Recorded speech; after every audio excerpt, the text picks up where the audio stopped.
Star Wars was a big influence on me because it came out in '77. I was born in '66, so I was right at the right age for that thing to hit.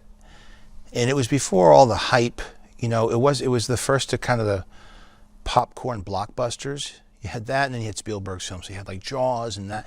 But before then, it was still the '70s. You know, it was '70s movies. And I remember seeing, I don't even remember seeing a commercial. I remember seeing like a picture in the newspaper, like the New York Post or something, about the movie. And it was after it was out already, and it was like, this looks pretty cool. Or it was coming out, I forget. And I saw the picture of like Chewbacca and Han Solo, and whatever the headline was, I was intrigued. And I went to see it, and then it was just like, it just pinned my ears back just looking at that thing. And I was just mouth agape. And just like everybody else who grew up in that period and didn't know about it, things on the set, we have real cameras and real people. The sets are bigger than they were on Jungle Book, but it's essentially the same formula. And now instead of having a green screen that you have to move around in light, which took forever, and that was really the frustration that led to these innovations, which was how could we do that without green screens next time? And so that led to, you have a green stage, you have pre-lit green areas that you could expose, and then it turned into these video walls where you could have green just behind the actor, and then interactive light, which we used on Jungle Book also for shadows and things on the characters, which we were inspired by, like Gravity, where they had all those video panels.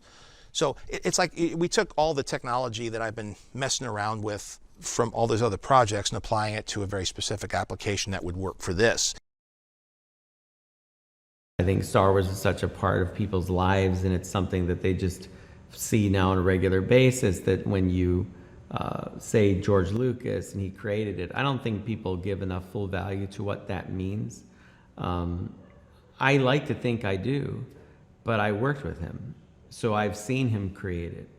I've seen the person that comes up with the lines and the dialogue and understands Anakin Skywalker and Luke Skywalker in a very deep level, because those characters are a part of him. And for my part, you know, joining Lucasfilm, I always respected that. I never felt that Star Wars is something that was mine. The Mandalorian, it's interesting. I mean, we all know the helmet, but the helmet is Boba Fett. And that was a big challenge in the beginning of this. And John and I went round and round like, well, how do we tell the story? And it's not Boba Fett, or is it Boba Fett? You know? And we would talk about that, and, you know, but a helmet at the end of the day is a helmet. And I've shown that helmet quite a bit on Rebels and Clone Wars. And so there are fans that get the language of it, that it's, you know, a tool, it's a piece of equipment. But to the average person, if you show them that helmet, if they say anything, they'll say it's Boba Fett. So we immediately started to draw visual, you know, differences between the two characters. Our character is much more bulked up than Boba ever was. His armor is actually quite different. If you look at it, his helmet's actually different.